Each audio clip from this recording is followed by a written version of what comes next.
O relatório da CPI dos atos golpistas, apresentado hoje em Brasília, pede o indiciamento de 61 pessoas. Entre elas, o ex-presidente Jair Bolsonaro, 5 ex-ministros e militares. A votação desse documento está prevista para amanhã. A relatora senadora Elisiane Gama, do PSD, dividiu o relatório em 8 partes e recomendou ao Ministério Público o indiciamento de civis e militares que teriam cometido 26 crimes. Segundo o relatório, o ex-presidente Jair Bolsonaro, do PL, deve ser responsabilizado pelos crimes de violência política, associação criminosa, abolição violenta do Estado Democrático de Direito e golpe de Estado.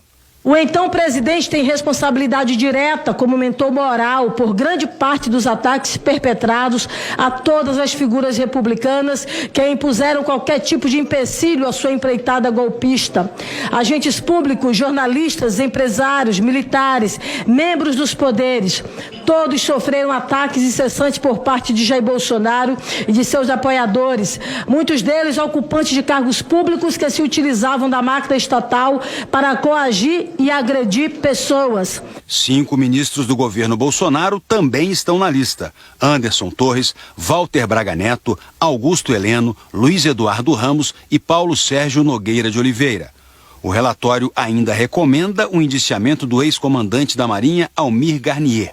Segundo delação do tenente-coronel Mauro Cid, ele deu apoio a um plano de golpe de Bolsonaro. A relatora sugere também o indiciamento do ex-comandante do Exército, general Freire Gomes, por não ter impedido os acampamentos golpistas em Brasília. Mas Elisiane Gama afirmou que as Forças Armadas, como um todo, tiveram um papel importante para evitar a ruptura da democracia, com uma postura constitucional como parte do arranjo institucional que impediu o golpe. Também foram responsabilizados o tenente-coronel Mauro Cid e outros ex-ajudantes de ordens e ex-assessores de Bolsonaro. Elisiane Gama recomendou o indiciamento de apenas um parlamentar, a deputada Carla Zambelli, do PL, e de 7 militares da cúpula da PM do Distrito Federal, entre eles do ex-comandante da tropa, Fábio Augusto Vieira.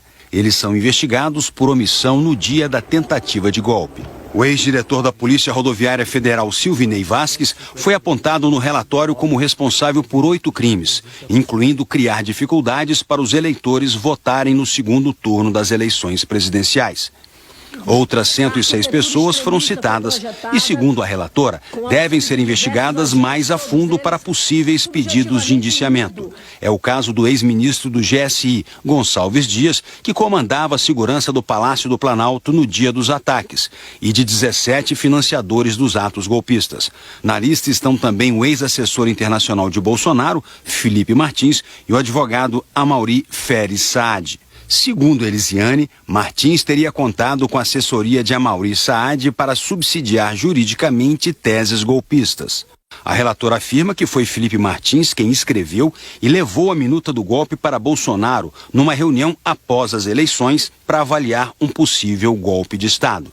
Se for aprovado, o relatório será encaminhado à Procuradoria-Geral da República e à Advocacia-Geral da União para a tomada de decisões.